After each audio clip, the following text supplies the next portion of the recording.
Health সেক্টরে চলুন, কেন আয়ুষ্মান ভারত বন্ধ থাকবে? আয়ুষ্মান নামের সঙ্গে ব্যক্তি নরেন্দ্র মোদীজি বা বিজেপির কি সম্পর্ক আছে আপনি বলুন? কোন সম্পর্ক আছে? আপনি বললেন যে না না, আয়ুষ্মান ভারত সকলে পেতে পারে না, কেবলমাত্র সামান্য কিছু লোক পেতে পারে, একেবারে যারা ফাইন্যান্সিয়ালি উইক এবং poor of the poorest people. আগে সরকার বলেছিল, পলিটিক্যালি নয়। একটা চিফ মিনিস্টার যখন বলবেন he or she is the administrative chief of the state, তার কথাটা ধরে নিতে হবে তিনি খুব রেসপন্সিবিলিটি নিয়ে কথা বলছেন। আপনি স্বাস্থ্যসাথী চালু করলেন, তাতে বলে দিলেন এই এই কাজ করা যাবে, এই এই কাজ করা যাবে না। পশ্চিমবঙ্গের বাইরে কোনো হসপিটালে স্বাস্থ্যসাথী চলতো না। হ্যাঁ, চালু করেছিলেন 2 মাসের জন্য সিএমসি ভেলোর, 58 কোটি টাকা বিল পাঠিয়ে দিয়েছে সিএমসি ভেলোর। 58 কোটি টাকার বিল দেখে, আগে তো একটাই পোস্ট ছিল, বাকি সব ল্যাম্প পোস্ট, বলল তাহলে বন্ধ করে দাও। সিএমসি ভেলোরও বন্ধ হয়ে গেল। এদল ওদল সব রাজ্যে চালু করে দিয়েছিল আয়ুষ্মান ভারত, 3টে রাজ্যে চালু করেনি। পাবলিক খুব সহ্য শক্তি আছে, জনতা জনার্দন আপনাকে অ্যালাউ করে, দেখে। আর পশ্চিমবঙ্গে তো যাকে আনে তাকে মিনিমাম 3-4 বার না রেখে, টেস্ট না করে আপনি যতই বলুন চেঞ্জ করে না, খুব টাইম দেয়। বাঙালির সহ্য শক্তি সবচেয়ে বেশি। 3টে রাজ্যে বলেছিল নো নো নো, ওসব নরেন্দ্র মোদীর আয়ুষ্মান ভারত টারত চলবে না।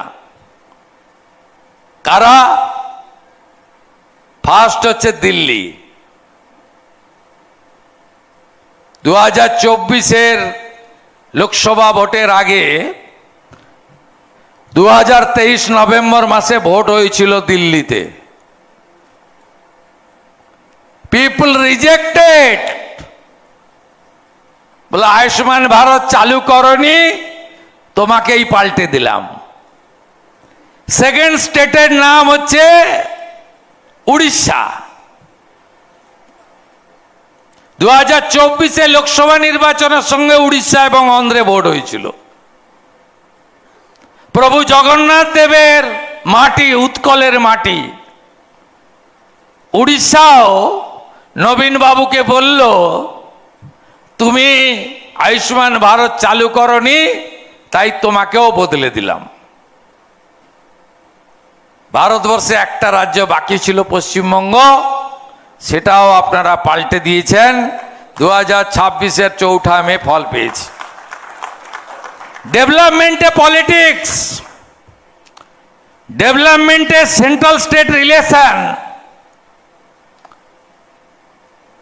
কখনোই এই জায়গায় নিয়ে যাওয়া উচিত নয়। 34 বছর লেফটের সময় আমি এমএলএ ছিলাম, কাউন্সিলর ছিলাম। বন্যা হলো কেন, কেন্দ্রীয় সরকার জবাব দাও। খরা হলো কেন, কেন্দ্রীয় সরকার জবাব দাও। এই করতে করতে আমরা অনেক সুযোগ হাতছাড়া করেছি। জ্যোতিবাবুকে প্রধানমন্ত্রী হওয়ার সুযোগ থেকে বঞ্চিত করেছি। সোমনাথ চ্যাটার্জির মতো শিক্ষিত লোক কমিউনিস্টদের অ্যান্টি সেন্ট্রাল গভর্নমেন্ট পলিসির এগেনস্টে গিয়ে সিপিএম থেকে সাসপেন্ড হয়েছেন। সাফার করেছে বেঙ্গল।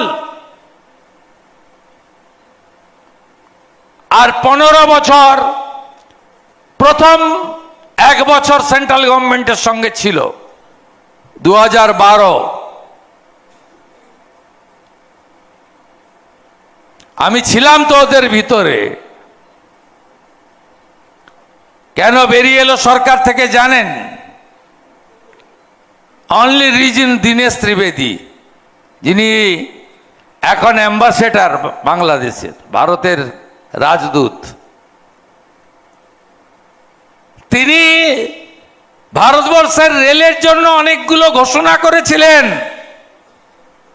পারমিশন নেননি। তাই এমন ইতিহাস পাবেন না যে রেলমন্ত্রীর বাজেট করেছেন, বাজেট পাস হওয়ার আগে রেলমন্ত্রী চেঞ্জ হয়েছে, ভারতবর্ষের ইতিহাসে নেই। মুকুল রায়কে করে দিয়েছিলেন কয়েকদিনের জন্য। রেল বাজেট পেশ করেছেন দীনেশ ত্রিবেদী, আর রেল বাজেটে রিপ্লাইয়ের উত্তর দিয়েছেন মুকুল রায়। 12 সালে বেরিয়ে এলেন কেন্দ্র সরকারের থেকে। আসার পরে সমস্ত সিদ্ধান্তই বিরোধিতা, এর জন্যই আয়ুষ্মান ভারত আজকে চালু হয়নি, আমরা চালু করে দিয়েছি। আমরা জাতীয় হেলথ স্কিমে যুক্ত হয়ে গেছি। কি কি সুবিধা পশ্চিমবঙ্গের লোক পাবে? 6.5 কোটি আয়ুষ্মান ভারত পেয়েছে, আরো 2 কোটি এমন লোককে আমরা পেয়েছিলাম যারা আয়ুষ্মান ভারত পেত না, তাদেরকে মুখ্যমন্ত্রী স্বাস্থ্য বিমাতে যুক্ত করে দিয়েছি। তফাৎ কি স্বাস্থ্য সাথীর সঙ্গে? 1700 প্রাইভেট এবং গভর্নমেন্ট হসপিটালে এই বেনিফিট ছিল উইথিন দ্য স্টেট। রাজ্যে 1900 সরকারি এবং বেসরকারি হসপিটালে এই সুযোগ পাবেন। আর গোটা ভারতবর্ষের সরকারি এবং বেসরকারি মিলে 38,000 স্বাস্থ্য কেন্দ্রে আয়ুষ্মান ভারত এবং মুখ্যমন্ত্রী স্বাস্থ্য বীমা সমানভাবে পাবেন।